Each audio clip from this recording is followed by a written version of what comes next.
Mummy મારે America જવું છે. અમેરિકા શું કરવા જવું છે તારે? ક્યાંય નથી જવાનું અમેરિકા. અરે ઓલો કાકાનો છોકરો ગયો, સામેવાળાનો છોકરો ગયો, મારે જવું છે.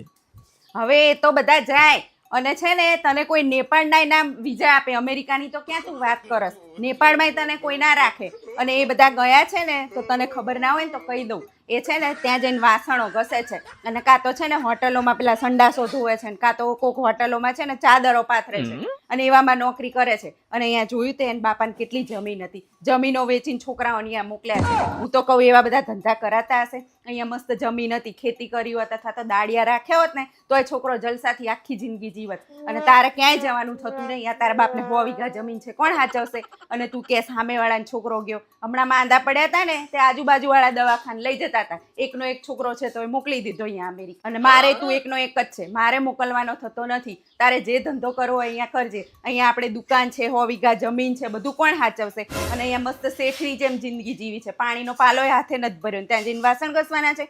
ક્યાંય જવાનું નથી. અને છે ને તારી હાથ પેઢી ખાય ને તો એ ના ખૂટે એટલું છે આપણી જોડે. એ બધું વેચીને અમેરિકા જવાનું. આપણે આપણા દેશનો વિકાસ કરો. આપણી જમીન છે, દુકાનો છે, તો અહીંયા ધંધા કરો ને. ત્યાં જઈને કોકના વાસણો ઘસવા એના કરતા. અને બધાના છે ને વાદ ના લેવાના હોય. જો એમ નહીં બધું હતું તોય વેચીને છે ને ત્યાં તો ઘણું પસ્તાતા હોય. તો ખાલી 12 વાતો કરે. મારો છોકરો તો ડોલરમાં રમે, ડોલરમાં શું ધૂળ ડોલરમાં રમે છે. અહીંયાથી બધું ઓછું કર્યું એ નથી દેખાતું. આપણે અહીંયા જમીનો ને બધું વેચીને છોકરાઓને મોકલવા માંડ્યા છે. આવા ધંધા કરાતા હશે. એટલે જો બેટા આપણી જોડે જે છે ને એમાં ખુશ રહેવાનું ને આપણે ઘણુંય છે. આપણે અહીંયાના કરોડોપતિ કહેવાય ને ત્યાં જઈને નોકર થવાનું છે. એટલે મસ્ત આપણે છે ને જે ધંધો કરવો હોય અહીંયા ઇન્ડિયામાં કર, બાકી બહાર નથી જવાનું. ઓ ચંપાબેન, હું શું કહું છું, આજ તમારી ટાંકી ઉભરાણી હતી ને સવારે? હા, કેટલી વાર પાણી ગયું તું? હા કેમ, તમને કોણે જાગુબેને કીધું? અરે મને કોઈએ જાગુબેને નહીં કીધું. આ તો હું સવાર કચરો વાળતી હતી ને તો મેં જોયું ટાંકીનો અવાજ આવતો હતો એટલે ઉભરાતી હતી પાણીનો. અને પછી હું અડધો કલાક પછી કપડાં નાખવા આવીને તોય હજુ ઉભરાતું હતું. એટલે મને ખબર પડી કે અડધો કલાક જાય છે. આ તો છે ને જીવ બળે, પાણી આટલું બધું જાય ને એટલે કહીએ, નકર અમે કંઈ ના કહીએ. તમે હાવ નવરા નહીં બધું ધ્યાન રાખવા? અરે હું કંઈ ધ્યાન નથી રાખતી. એ તો હું બહાર કચરો વાળતી હતી અને કપડાં હુકવતી હતી એટલે મને ખબર પડી. નકર હું કંઈ નવરી નહીં તમારે ધ્યાન રાખવા. એ કલ્પુબેન, હું શું કહું છું, આ તમારે પેલા બાજુવાળા નહીં? હા, એમને છે ને કોક ભાઈ મૂકવા આવ્યા હતા નહીં? હા, એ ભાભીને કોક ભાઈ નતા મૂકવા આવ્યા? અલા, એમના ઘરવાળા તો 2-3 દિવસથી બહાર ગયા છે. નહીં, કોણ હતું એ ભાઈ? શિલ્પાબેન એવું બધું ધ્યાન અમારું ન હોય. તમે હાવ નવરાશ હોય એટલે તમારું હોય એવું ધ્યાન. અરે હું કંઈ નવરી નહીં. આ તો હું છે ને બહાર બેઠી બેઠી શાક સુધારતી હતી ને એટલે મારું ધ્યાન ગયું. નકર હું કંઈ નવરી નહીં. કંઈ આખો દાડો જાણ તમારે જ કામ હોય હું નવરી હશું. મારે કંઈ નવરાશ નહીં. આ તો શાક સુધારતા હોય ધ્યાન તો જાય જ ને બહાર. શું આંખો બંધ રાખીને બેહવી અમે? એ મમ્મી હાલો ને યાર, હવે શાક સુધારવાનું કરો ને.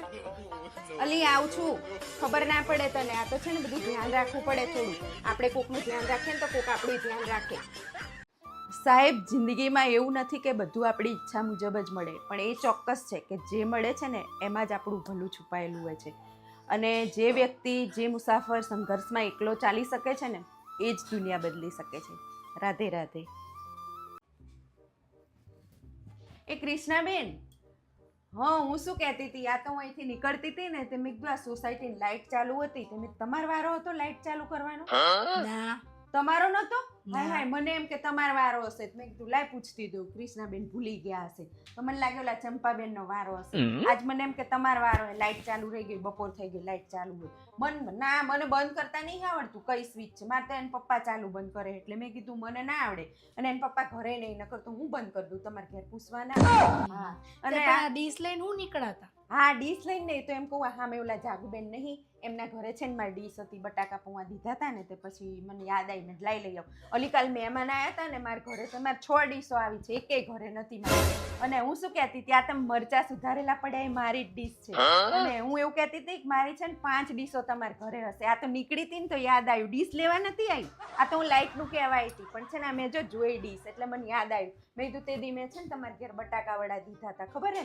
પછી તમે કહેતા હતા 2-3 ડીશો હે, તો અત્યારે નથી જોતી, અત્યારે ખાલી ના કરશો, રહેવા દો. શું બનાવો? ઢોકળા? સારું, તો એવું કરજો, ડીશમાં આપી જજો. અને હું કહેતી 5 ડીશ હશે હો ને, આ તમારે નવરાશ ના હોય આપવા આવવાની. મેં કીધું લાય આ બાજુ નીકળીને યાદ આવ્યું તું. ના, ડીશ લેવા નથી આવી, લાઇટનું જ કહેવાય હતી, પણ આ યાદ આવ્યું ને તો મેં કહી દઉં હો. સારું સારું સારું, તો છે ને ઢોકળામાં ચટણી થોડીક હોય ને તો મોકલજો હો ને. સારું, મને ઢોકળા બહુ ભાવે છે. અને આ ઢોકળા જો આ મરચાં રહીને એક ડીશ છે ને બીજી 4 હશે, એટલે 5 ડીશો હશે. પછી મેં કીધું તમારે શું હાવ નવરાશ નહીં હોતી, એટલે તમે પાછા ઘરે હોય નહીં ભૂલી જાઓ. યાદ આવ્યું, કીધું કહી દઉં. આ તો લાઇટનું કહેવાય હતી, એટલે હાર જવું હાલો. હો, હાર આપી જજો હમણાં. સારું.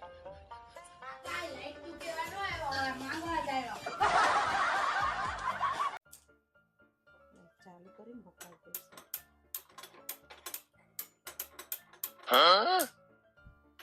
હે માતાજી, ગેસનો બાટલો તો ગયો.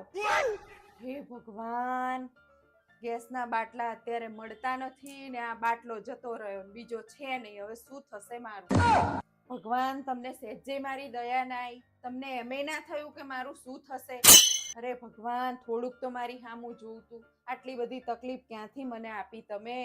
હવે મારે ચૂલે રાંધવું પડશે ને ચૂલો ને છાણા ને લાકડા ને કઈ રીતે હું બધું કરીશ? મને તો એમ થાય છે, એ ભગવાન, આ કેટલું દુઃખ મને આપશો તમે. કદાચ લાઇટર તો નહીં બગડ્યું હોય ને? હે, બાકસથી કરવા દે તો. હે ભગવાન, મને ખબર જ હતી હો ભગવાન કે તમે તો મારી સામું જુઓ જ. તમે તો દયાળુ છો. તમારી દયા અપરંપાર છે. અત્યારે એક તો ગેસના બાટલા મળતા નહીં ને આ પતી જાત તો મારે તો કેટલી દોડા દોડતા. હે ભગવાન, તમારી દયા અપરંપાર છે. તમારી મારી તો બહુ દયા છે.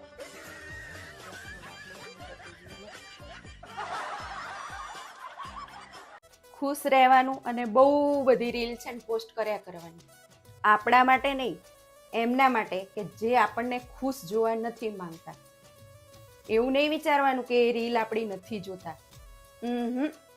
ખાલી કોમેન્ટ અને લાઈક નથી કરતા, બાકી નજર તો એમની બરાબર આપણી ઉપર છે અને જોવે છે કે ક્યાંક આ ફેમસ તો નથી થઈ ગયા ને.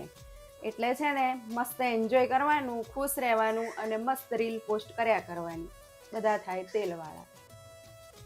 તો જય શ્રી કૃષ્ણ બધાને, કેમ છો? અને જો બધા છે ને વિડીયોમાં એવું કહેતા હતા કે મનના હેર કટિંગ કરજો, હેર કટિંગ કરજો, તો મનના છે ને હેર કટિંગ કરી નાખ્યા છે. જો છીકાઈ ગઈ એને, તો મનના હેર કટિંગ કરી નાખ્યા છે. અને હેર કટિંગ કર્યા છે ત્યારે એ કઈ રીતે રહેતો હતો એનો અમે એક બ્લોગ બનાવ્યો છે, તો એ પણ મૂકીશું, એ પણ જોજો. અને બધા કહેતા હતા એટલે કે હેર કટિંગ કરો પછીનો લુક બતાવજો, તો જો મનભાઈનો પછીનો લુક છે.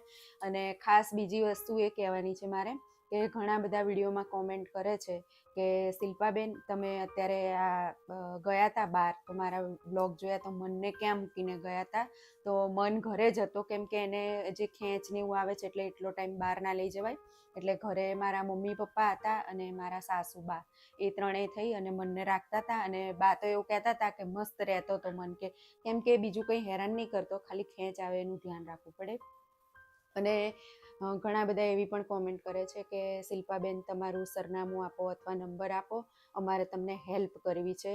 તો બધાનો ખૂબ ખૂબ આભાર, તમે મન માટે હેલ્પ કરવાનું કહો છો. અને બસ હેલ્પમાં તો બીજું તો કંઈ નહીં કહું. તમે અમારો વિડીયો ગમતો હોય તો લાઇક, શેર અને સબસ્ક્રાઈબ કરવાનું ભૂલતા નહીં, ફોલો કરવાનું ભૂલતા નહીં. એ પણ તમારી એક હેલ્પ જ છે, એટલે અમારા વિડીયોને ફોલો કરી દેજો. અને બીજી વસ્તુ કે મનને બધા એવું કહે છે કે મંદિરનું કે આ જગ્યાએ લઈ જાઓ કે આ જગ્યાએ લઈ જાઓ, અલગ અલગ જગ્યાએ. તો હું ઘણી બધી જગ્યાએ લઈ ગઈ છું અને એના માટે હું અલગથી એક વિડીયો બનાવીશ, કેમ કે શ્રદ્ધા અને અંધશ્રદ્ધા બે વસ્તુ હું કરી ચૂકી છું. એના વિશે હું એક વિડીયો બનાવીશ, તો આગળ એક વિડીયો એવો આવશે તો તમે જરૂરથી જોજો. અને બસ આ વિડીયોમાં ખાસ એ જ કે હેર કટિંગ મનના થઈ ગયા છે અને એનું લુક બતાવવા માટેનો જ વિડીયો હતો. તો અમારો વિડીયો ગમતો હોય તો લાઇક, શેર અને સબસ્ક્રાઈબ કરવાનું ભૂલતા નહીં. Bye bye. હું ઘણીવાર એવું વિચારું છું કે કદાચ જિંદગીના ટેન્શન પણ આપણા સ્ટેટસની જેમ હોત, 24 કલાકમાં ડિલીટ થઈ જાત. પણ આવું થતું નથી. કદાચ એવું થતું હોત તો કેવું સારું હતું. આ સ્ત્રીઓને ઓછું દુઃખ હતું. પહેલા દુઃખ હતું કે શું બનાવીશું, શું રાંધીશું, સવાર શું બનાવીશું, સાંજે શું બનાવીશું, અને પાછું નવું દુઃખ આવ્યું કે કેવી રીતે બનાવીશું, બાટલો પતી જશે કેવી રીતે બનાવીશું. તો એનું સોલ્યુશન આવી ગયું કે ચલો ચૂલે રાંધીશું. ને પાછો છે ને એ શાંતિ નથી જોવાતી. ત્યાં વરસાદ આવ્યો, લાકડા ને છાણા ને બધું પલળી ગયું. હવે એમ થાય છે કે હવે રાંધશું તો રાંધશું કઈ રીતે? પહેલા તો ખાલી એટલું જ હતું કે શું રાંધીશું, હવે તો પાછું નવું દુઃખ આવ્યું કેવી રીતે રાંધીશું. સી ખબર, ભગવાનને અમારી શાંતિ જોઈ નહીં જાતી. લો આ ઘણા લોકો એવું કહેતા હોય છે કે આ જે પાપ કરે ને એને નર્કમાં જગ્યા મળે અને પછી નર્કમાં છે ને એને ગરમ ગરમ તેલમાં તળે ગરમ ગરમ. તો મને હવે અત્યારે એવો વિચાર આવે છે કે આ ભગવાન ગરમ ગરમ તેલમાં તળે એ તો બરાબર છે, પણ અત્યારે ગેસના બાટલા નીચે નહીં તે ઉપર ભગવાનના ઘેર હશે ખરા? અને નહીં હોય તો એ શું કરતા હશે? આ નર્કવાળાને બધાને સ્વર્ગમાં જ મોકલી દેતા હશે. તો અત્યારે હારા બધાઓ પાપ કરે કે ના કરે કોઈ ફરક ના પડે, કેમ કે હવે તો તેલના બાટલા તો ગેસના છે નહીં, એટલે તેલમાં તળશે શું? એટલે મારા બેટા આ બધા છે ને પાપ કરવા વાળા પાપ કરે જ રાખશે. હવે બધાને છે ને ભગવાન સ્વર્ગમાં જ નાખશે લાગે છે. બાટલા ના હોય તો ભગવાન શું કરે? આપણે જ અહીંયા આટલી તકલીફ પડે છે તો ભગવાનને પડતી તો હશે હો, મને એવું લાગે, વિચાર એવો આવે છે.